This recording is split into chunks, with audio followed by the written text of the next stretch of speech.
and welcome to the Q2FY23 earnings conference call of Zydus Wellness, hosted by ICICI Securities. As a reminder, all participant lines will be in listen-only mode, and there will be an opportunity for you to ask questions after the presentation concludes. Should you need assistance during the conference call, please signal an operator by pressing star, then 0 on your touchtone phone. Please note that this conference is being recorded. I now hand the conference over to Mr. Manoj Menon from ICICI Securities. Thank you, and over to you, sir. Hi, everyone. Representing ISEC, it's our absolute pleasure to host the senior management of Zydus Wellness for the second quarter fiscal 2023 results conference call. At ISEC, we have been covering Zydus Wellness for a long period of time, and the research view stays constructive. For the results call, the company is represented today by Dr. Sharvil Patel, Chairman, Mr. Tarun Arora, CEO, Mr. Ganesh Naik, Director, and Mr. Umesh Parikh, CFO. Now over to the management for the opening remarks, post which we'll open the floor for Q&A. Over to you, sir. Hi, good afternoon. This is Tarun Arora, and welcome to the post-results teleconference of Zydus Wellness Limited for Quarter 2, Financial Year 2022-23. Like Manoj mentioned, we have with us Dr. Sharvil Patel, Chairman, Mr. Ganesh Naik, Director, and Mr. Umesh Parikh, CFO. Consumer sentiments have gradually started to improve in urban areas, and however, higher input costs have continued to impact the industry. Moreover, pickup in rural demand has been slower than urban areas, which has resulted in downtrading. Consequently, we would say that our rural demand, which contributes 25% of the total net sales, has been a little subdued. During the quarter, the company continued the growth momentum and registering a net sales growth of 12.3% on a consolidated basis, which is aided by a robust volume growth of 5%, given the environment. And on a 3-year CAGR basis, the company sustained double-digit growth in net sales. Further, when we get into some other aspects of the business, softening of key commodity prices have provided some respite and would aid the business on an overall medium-term basis. However, we've seen some level of volatility, and the increase in milk prices remains, unabated and has hurt the gross margin of dairy-related products, which is what is reflected in our numbers as well. Moreover, some key inputs continue to remain high and have worsened the impact due to weakening INR and negatively impacted gross margins. The company is very conscious of this and is tactically implementing price hikes at a portfolio level to mitigate these pressures on gross margins and should be recovering over the coming quarters as we move forward. As we continue to scale up on our direct distribution, the company has witnessed higher growth in distribution compared to the FMCG industry growth for the second quarter as reported by Nielsen. We have also strengthened our competitive position across all the categories that we lead by gaining market share in each one of them over the 2019 despite the disruptions in the interim. So that's one very important thing that I thought will be very relevant for all investors because despite leadership, we are strengthening our market shares across the portfolio and wherever we are in the leading situation. Let me take you through the highlights of the consolidated financial performance of Quarter 2, Financial Year 2022-23. During the second quarter of Financial Year 2022-23, our net sales grew by 12.3% to 4,268 million rupees. Our total income from operations grew by 11.9% to 4,295 million rupees. Our other expenses grew by 15.1%, which was largely driven by increase in the cost of fuel hike like coal and husk, and also the statutory revision in wage rate in northeastern belt, where some of our manufacturing facilities are located. And this came as in a very short situation, didn't get us much time to react, but we should be able to address this as we move forward. EBITDA degrew by 46.8% year-on-year to 163 million rupees. PBT before the exceptional items degrew by 60.9% year-on-year to 82 million rupees. Reported net profit was down by 60% year-on-year to 85 million rupees. With that, let me share some of the highlights of the operation for the quarter gone by. We continued our thrust on marketing initiatives to grow the categories and increase our market share of our brands during the quarter. Actually, before I get into it, I must also highlight, because you would have the P&L by now, we continued our investments on advertising and marketing because we believe that's the only way to build our business on a sustainable growth basis. And that's something we will see as we move forward. On the Glucon-D front, we continue to drive the growth of the brand post a good summer season through media activations, TV campaign during the quarter to leverage the second summer's opportunity across our key markets. As a result, the brand has registered a strong double-digit sales growth. Glucon-D has maintained its number one position with a value market share of 60.0 in the glucose powder category at a MAT September level, which is an increase of 157 basis points over the same period last year, as per MAT September 2022 report of Nielsen. On the Complan front, the health food drinks category continued to witness slowdown, and similar trend was reflected for Complan as well. The category has been showing degrowth for last 3 quarters at an overall level as reported by Nielsen. However, with our interventions in terms of sachets and pouches launched in key markets and some in the pipeline, which will help us participate in a larger pie of HFD market, we see green shoots are already visible in terms of increasing market share of Complan, specifically in some channels like modern trade, e-commerce, as we work with them. Brand market share stood at 4.6% in HFD category as per MAT September 2022 report of Nielsen. On the sweeteners front, sugar-free brand continued to face headwinds of higher base and registered a flattish growth during the second quarter. We continue to focus on building and driving growth of sugar-free green, as a result of which its direct distribution has doubled during the quarter on a sequential basis. Our new initiatives over the last 3 years on sugar-free green and Sugarlite contribute to now 14% of the sweeteners business, thus making us more future ready. The sugar-free brand continues to maintain its leadership with a market share of 95% as per MAT September 22 report of IQVIA. On the personal care front, Everyuth brand registered yet another quarter with a strong double-digit growth. The brand was supported by TV and digital campaigns across its sub-segments like face wash, scrubs, and peel-offs.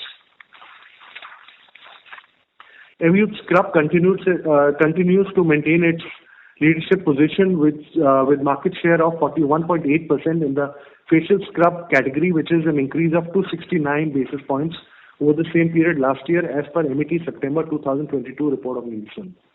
Everyuth Peel-Off has maintained its number one position with a market share of 75.7% in the peel-off category as per MAT September 2022 report of Nielsen. Everyuth brand is at a number 5 position with a market share of 6.5% at overall facial cleansing segment as per MAT September 2022 report of Nielsen. This covers face wash, face scrub, and peel-off, all the facial cleansing segments. During taking the benefit of prolonged monsoon in some parts of the country, Nycil brand registered a strong double-digit sales growth supported by TV campaigns. Nycil has maintained its number one position with a market share of 35% in prickly heat powder category, which is an increase of 47 basis points over the same period last year as per MAT September 2022 report of Nielsen. On the dairy and spreads category front, Nutralite continued to build momentum in overall business and delivered a strong double-digit growth in quarter gone by. Nutralite Doodh Shakti dairy portfolio, which includes butter, spreads, and ghee, has delivered a strong performance backed by increased distribution drive, festival-specific digital activations, and online recipe videos endorsed by celebrity Shilpa Shetty. We expect revival in consumer demand on completion of normal monsoon and increased government spending. We also expect good demand led by festive season in the coming quarters. The company expects to improve margin on a sequential basis, the impact of which will be partially seen in the coming quarter, with full impact being captured in the quarter 4 of the financial year.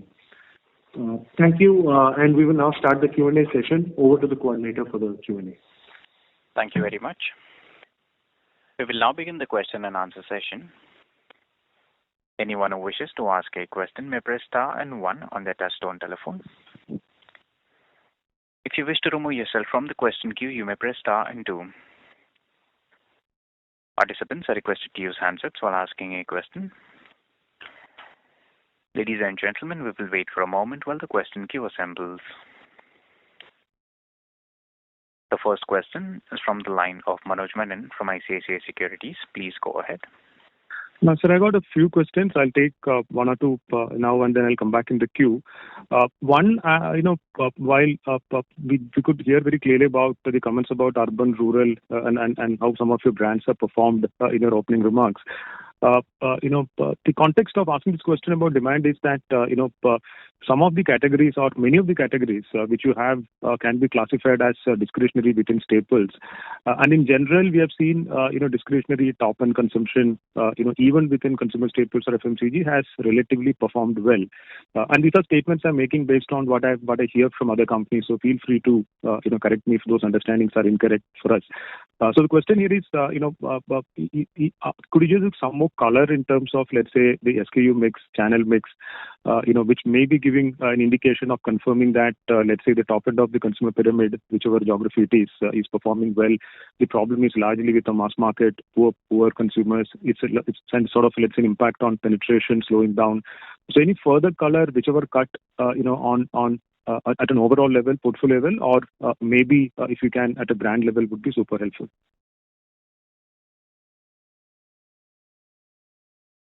So I think what we've seen is top end of the market, both in direct distribution, even the organized trade, which typically ends up selling larger packs, have done better than our sub-stockist, super stockist business, which caters to largely the lower pop strata and rural. And that I think really confirms with the fact that there has been a muted offtakes across the board, which is what you're also saying. So from at a larger perspective, we do see a better response from more affluent part of the market. We're just hopeful that things will change because the monsoon has been good, overall government spending has been there, and we should see some revival coming back. Some of our categories, where we've invested also because Glucon-D was coming back after 2 hard seasons, 2 hard years. We've also invested back in trying to get back, growth post, the peak summer of June. So we've invested there. We've also seen good, pick up from both our primaries and secondaries. We will see when the full offtake reports are there. But we are seeing good absorption from the market in some of these categories also. Even on ICIL saw some good uptake.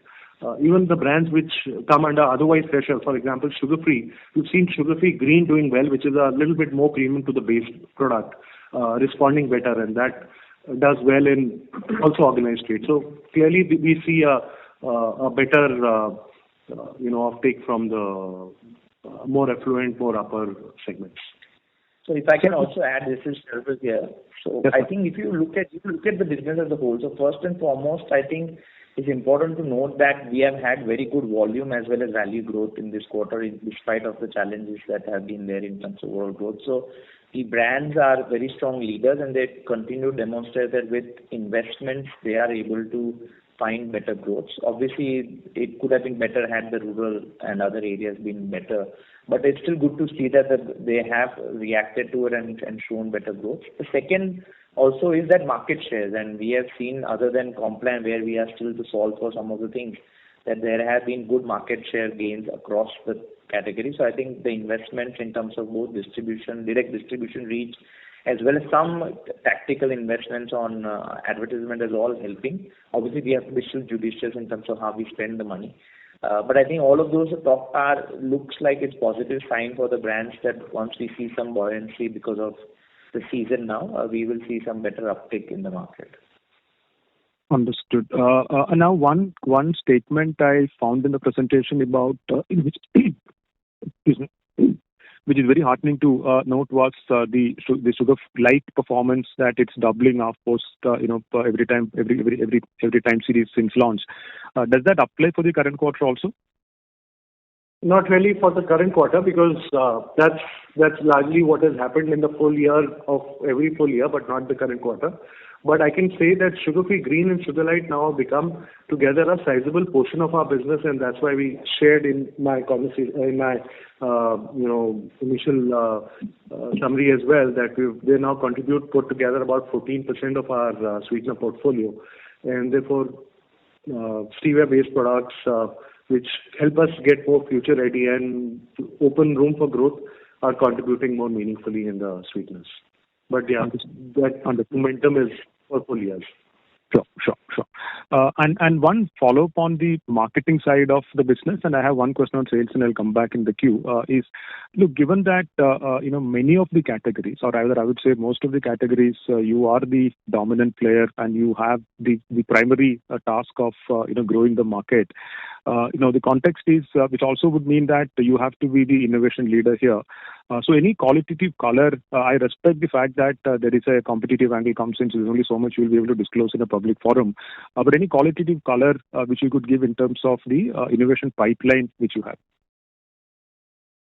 So for us, the way of growth, you're right, is through innovation and renovation. So as much as we are focusing on getting new products in, some of which are at a stage of the 3-year, 5-year window that we really evaluate each of these products. And one example is a body lotion which got launched, soft launch last year, will see some light of the day. But each of the existing products also goes through its own improvement and enhancement. And some of the existing products are already we've worked and rolled out as we speak. Like last year, we also had Complan being relaunched as a better tasting, stronger claims product. So each of these products go through that. For the future pipeline, we have some interesting innovations which should come through and should help us consolidate. But they will be largely around the brands we already have existing within the same category or adjacent categories.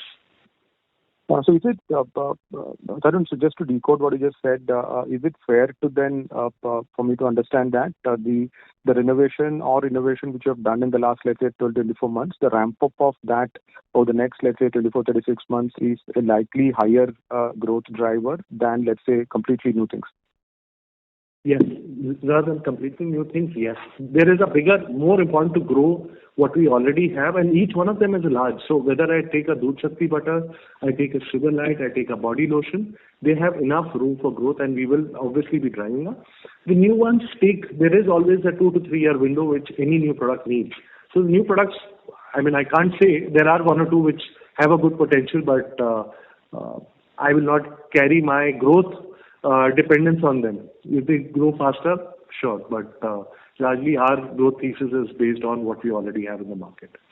Understood, sir. And again, going back to the presentation, it was very heartening to see the target of 1 million outlet direct reach from 600,000, which you have over the next 3 years, which is sort of a 60-odd% increase which you are attempting. Now, 2 questions there. One, if you could talk a little bit about the execution plans which you have, because this is a significant jump. At least in my career, I've seen any company has even attempted of this sort of magnitude on a percentage terms. So just some color in terms of execution, anything different in terms of structures you are doing, etc. Point number 2, how do I think about this? Let's say, from my modeling point of view for revenue growth. Let's say like for like, if I have a 100 index thought process, how much of extra growth, which you could likely get, assuming that you hit these targets of million outlets from 600,000 in 3 years? Yeah, I love this question because it comes often, and it's a very interesting thing. If you look at, and I'll use a bit of Nielsen and our own experience on this.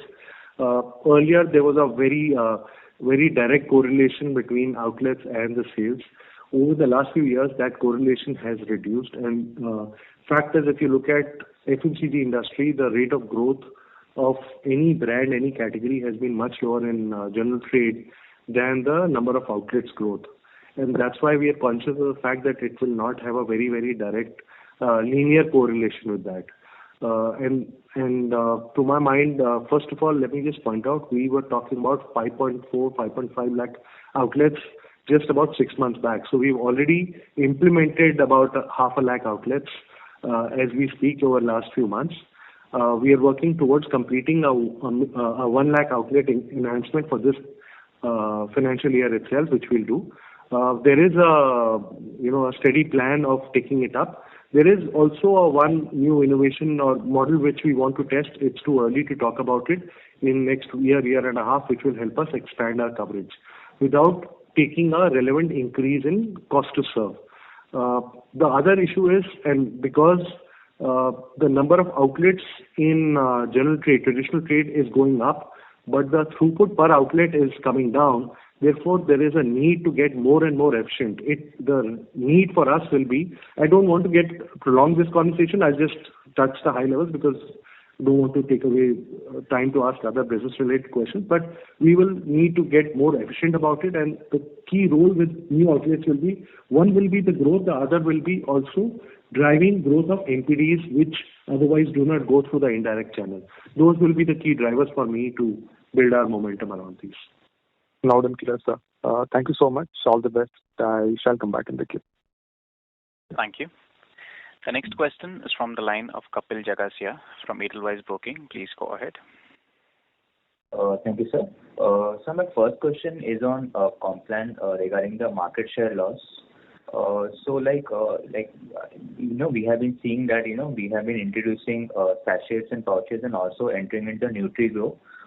Just wanted to understand how these initiatives have shaped up so far for us, and also if you would have internally decided on the timelines on probably you would be entering into the adult categories also, or the diabetic population also. I guess these segments are really large, which you would be planning to enter probably what even Pediasure does. So any timelines regarding this? So two questions attached into one. So first of all, I think our market shares otherwise have been stable. The category has gone through a large restructuring or reframing with a large focus on lower price packs. The sachets which used to be about 12 to 15%, now occupy 27% of the whole category. And we've been, I would say, behind the category in driving the sachet growths up. And that's one factor which has impacted our market share. So really speaking, in the part we play, which is basically the kids segment, the bulk of the category with the large packs, I think our market shares are reasonably intact. We did face some pressures because of the pouch packs, which were competitively introduced. We have caught up with them. I don't see a market share challenge on that. But the restructuring of the market, reframing of the market, which has happened due to these sachets, that will take us few more months or maybe a couple of quarters to start catching up. My belief is we should be able to catch up on those and get back to our normal market share journey that we had. So that's one piece, if I were to say. As far as the other segments are concerned, they are a long gestation projects. We already have a Complan NutriGrow, which is in the toddler segment.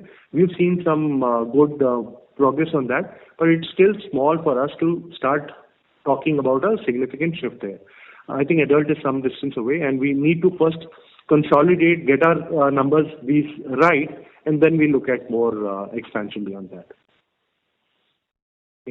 So where these sachets would be it would be more in rural areas, or it's more in urban? How it was largely a rural and more south and east phenomena about 3-4 years back. Today it has also gone to north. It is also there in mass markets in urban areas as well. So the proliferation of sachets becoming 26-27% of the category really makes it much wider reach.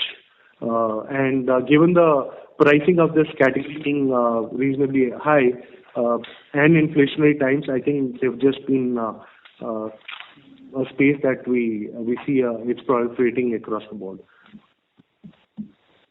Right, sir. And my next question is on the Nutralite portfolio.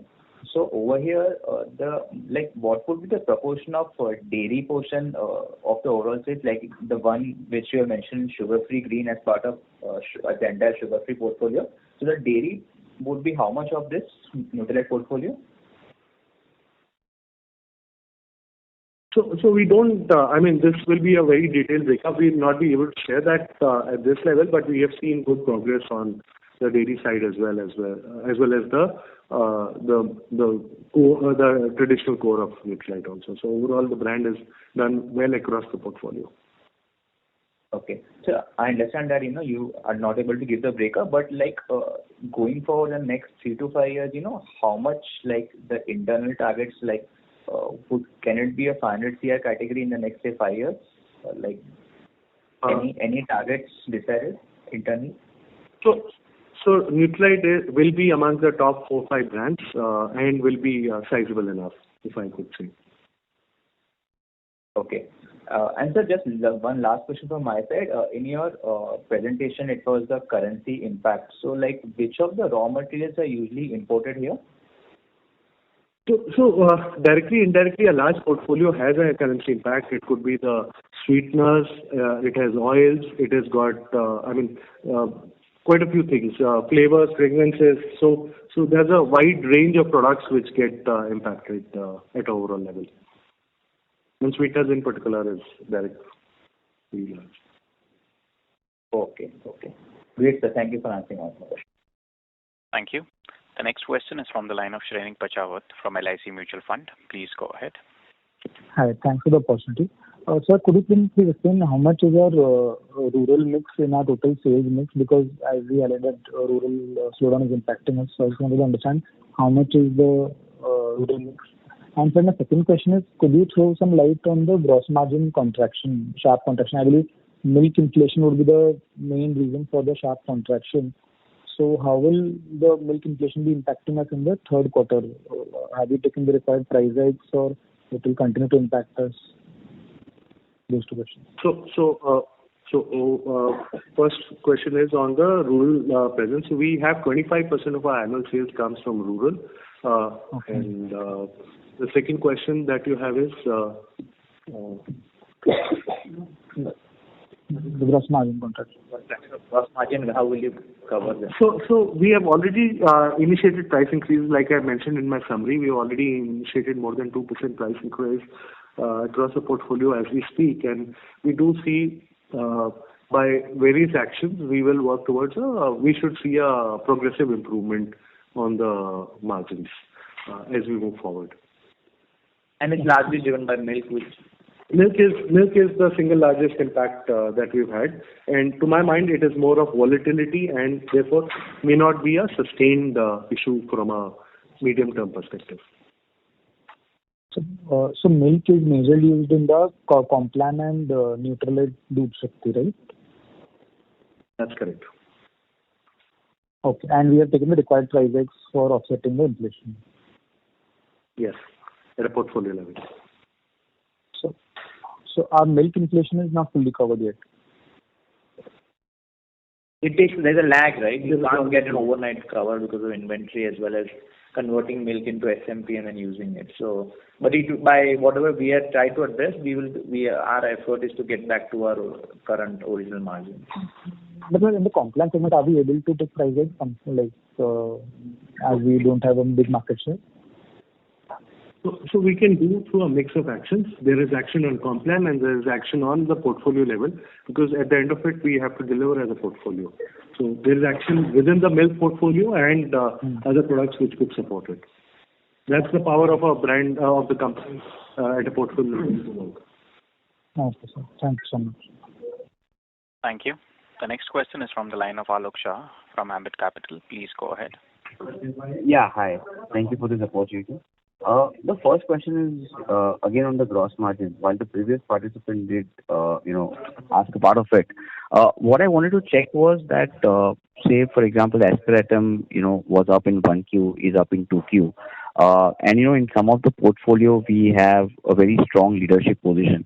So are we, recognizing the macro headwinds? Are we sort of delaying the price hike, or you think that the required price hikes have already been taken? Because sequentially, if I look at the price mix, I don't see a lot of price hike being there. So just wanted to get your views on the same. So, Alok, I think we are taking price hikes, but there is always a lag. So it's not that we're not able to or we're delaying. We're just acting as and when they come. We don't want to be leading the price hikes, which will impact the demand or because the consumer is also at this point in time quite stressed. We don't want to lose our volume business as well. So we are balancing and going step by step. But being leaders across the portfolio, our ability to take price hike is pretty good. It's just that there are newer things come up. It's a volatile situation. We cannot anticipate everything. So some of those things, therefore, we responded. I think Alok, if you to look at it this way, we have a lot of elasticity in price, though it's not always finite. But in terms of other brands, Complan is the only brand where we are obviously not the leaders, and we have to play the role by which we can do appropriately in terms of competitive space. So that's where we'll always have be more guarded in terms of what we do, and we don't always will have enough scope when it comes to Complan. But because we produce our own SMP, ghee and others, I think we have a lot of arbitrage to improve the overall portfolio, to utilize that, to absorb the price increases that happen on milk. But all those do have a lag.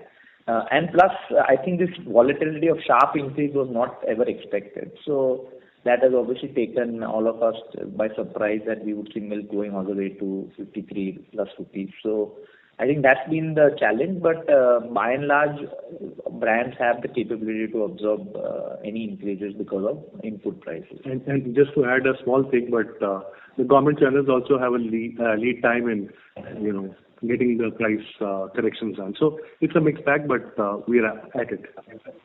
Got it. Second was on the sugar-free portfolio. So while we recognize the base impact, but going ahead, anything apart from the advertisement in sugar green and placement of sugar light, structurally for the category development, because somewhere in the PPT you also mentioned that it has a potential to become the third brand. So what are your steps to become the third brand? Because I think while the latent potential is very high, but the size somehow seems to be quite small. So what are those key things that we are taking to ensure that the growth in sugar free sort of comes back? So sugar free, I think needs to look at, and this is in last 6-7 years that we're looking at it. It has a kind of a yo-yo that we deal with. We've had good growth years, and there have been years where we've not. On a medium term, if I look at it, any group of 4 to 5 years, I see a good single-digit growth that we are able to achieve. The unfortunate thing is we're not able to push it up on a consistent basis to a double-digit, but good year is followed by a not so good year, and that's why, to my mind, while we are able to do a good 8-9% on a 3 to 5 year basis, we need to push that further. So there are 2 or 3 elements that we are looking at. One is to recruit new consumers, and that's where we believe sugar-free green and sugar light are some of the best ways to do that. The second is by continuing to address the concerns. And there are a couple of other ideas on the table which we've started exploring, which we'll share over a period of time. But suffice to say that, high singles are clearly something we will have. Beyond that, we are still work in progress. Got it. At least from a proof point. Got it. And lastly, in terms of innovation, so while, again, that has been touched upon, but, somewhere I think a couple of quarters back, we had mentioned that, we will be looking at about 2 to 3 innovations, a year. Just want to check, where are we on that journey? Any changes to that plan that we had shared earlier? So we are on track with those. Our key things is that right now we have some very exciting in the marketplace, stuff like body lotion, stuff like Doodh Shakti butter and sugar light, and they have enough room for growth, and we are putting investments. We also have to balance our investments and what we put on the table. So we are on track on that, and we are investing behind R&D capability to have a strong pipeline. Okay, sure. Thank you very much. That's it. Thank you. The next question is from the line of Ajay Thakur from Anand Rathi Securities. Please go ahead. Hi, sir. Thanks for taking my question. Sir, I have 2-3 questions. First was on the gross margin side. You had mentioned about the adverse mix which resulted into the gross margin kind of a compression. Can you just elaborate more on the adverse mix part of it? What was driving that? Was it HoReCa chain, channel which actually is impacting us in that context? So some part of the dairy byproduct portfolio, which at a gross margin level is slightly lower, may not impact at a total level, but those things become a little bit larger. Things like SMP and some part of the Nutrite portfolio. Okay. That's a mixed impact. Okay. And the biggest impact is the direct cost of milk, which has impacted us. Okay, understandable.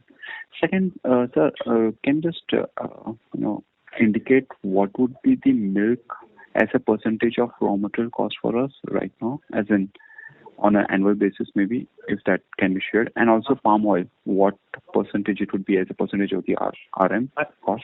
I will not be able to share the percentage of mix, but I can tell you the milk is the largest, and palm oil will be about third or fourth.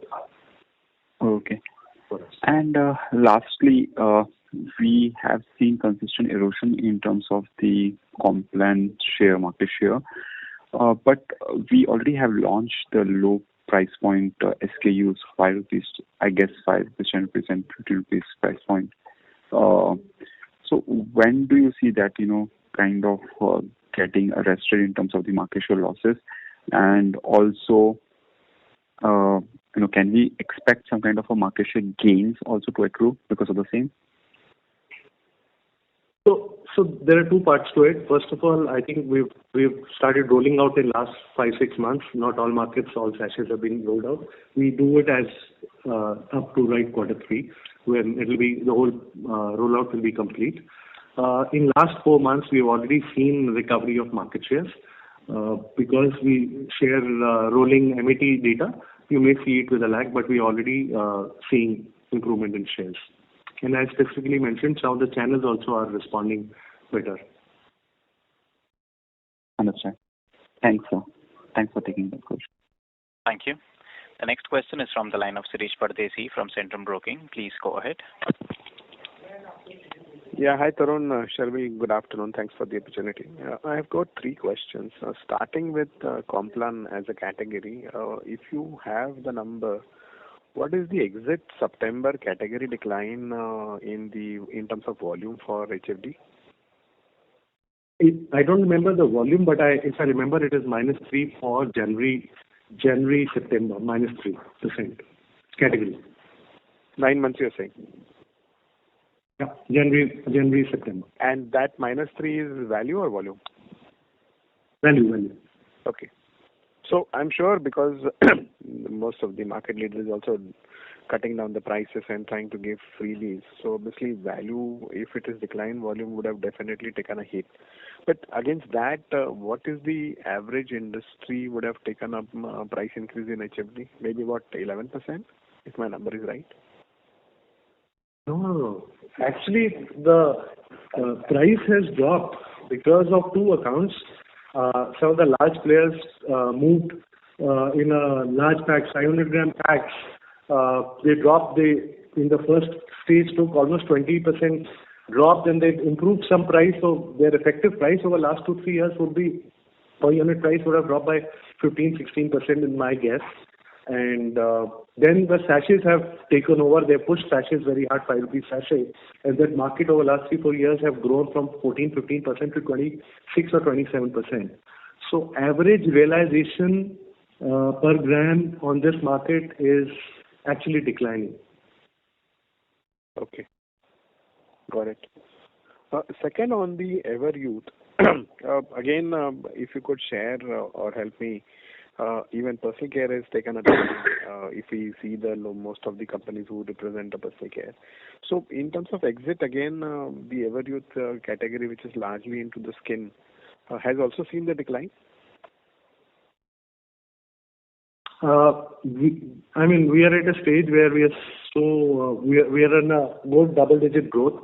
I have seen of late face wash, which was very low growth, has revived a little bit. But the fact is that our dependence is very large on scrubs and peel-off, and we have seen good positive double-digit growth around that. Face wash has also grown well for us. So overall, we are growing faster than the category at a good double digits. Yeah, that's exactly which I was trying, because if I remember the exit June number which I have seen, the face wash category has declined almost 6%. But I just wanted to know on the sequential basis, has it declined further or it has improved? No, it has improved. I remember, I just have a look at it. I think it has improved. I saw some improvement in face wash. And personally, I was not very, seeing a good numbers earlier, but I have seen an improvement there. So maybe there is a positive move. So what I gather, you're saying that face wash is may not have grown much faster, but peel off and scrub has grown faster, and that's why our growth for the entire personal care is higher of double digit. Is that understandable? Yeah, we've got a good high double-digit growth across the portfolio and everything. Okay. And the other question I was wanting to ask, you said you have taken some price increases, but what is the quantum of price increase happen in Q2? So about at the beginning of the year, we talked about 7.5-8% price increase. We have taken a further price increase implemented now, about 2% plus, which is gonna get, which is already implemented, and we'll take further calls as we go forward. Okay. And just last question on slide 5, you have given most of the raw material price index. Now, in the price index, if you have the number, what is the sequential inflation we have seen as a basket? Is it gone up substantially, about 6-7%, or it's just marginally gone up? So on a YOY basis, keeping the COGS same as the same volume level, it is about 8%. You think sequentially? That is YOY, sir. Umesh bhai, can you give me sequential? Seriously, on a sequential basis, it is about 3.5%. Okay. So you mean to say that 3.5% is the inflation, and half of that we have taken through price increase. So maybe it explains that about 200 basis points has happened because of COGS. Yeah. Okay. Yeah, it also will depend on the future product mix, how do we manage the right product mix. So, sure. Thank you, Sharvil. All the best to you, Tarun and team. Thank you. Thank you, sir. Thank you. The next question is from the line of Tejas Shah from Spark Capital. Please go ahead. Hi, thanks for the opportunity. Just an extension of a question from the previous participant.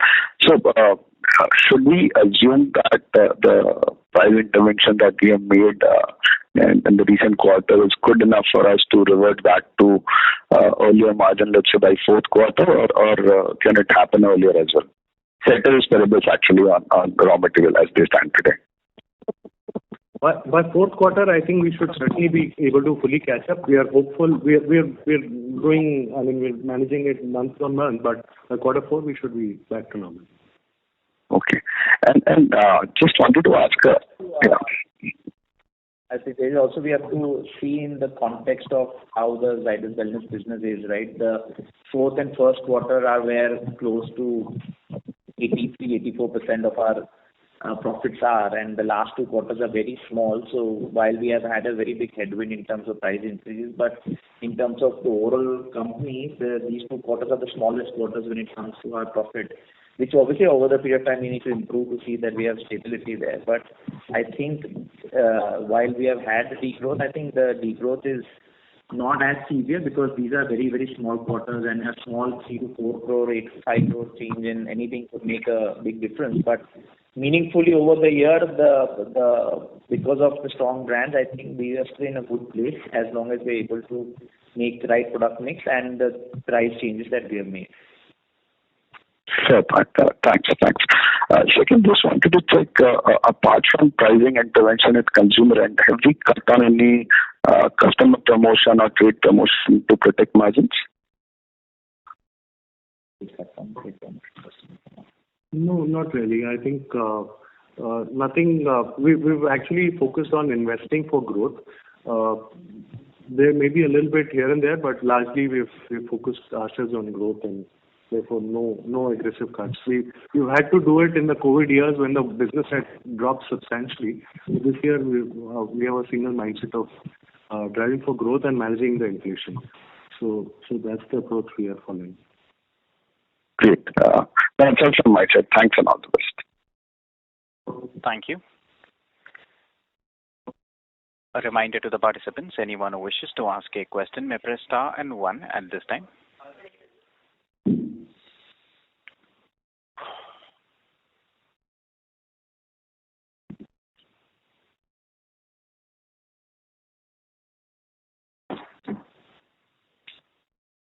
As there are no further questions, I now hand the conference over to the management for their closing comments. Over to you, sir.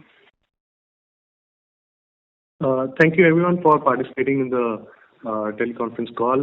We'll see you next year in Q3 call. Thank you very much. Thank you.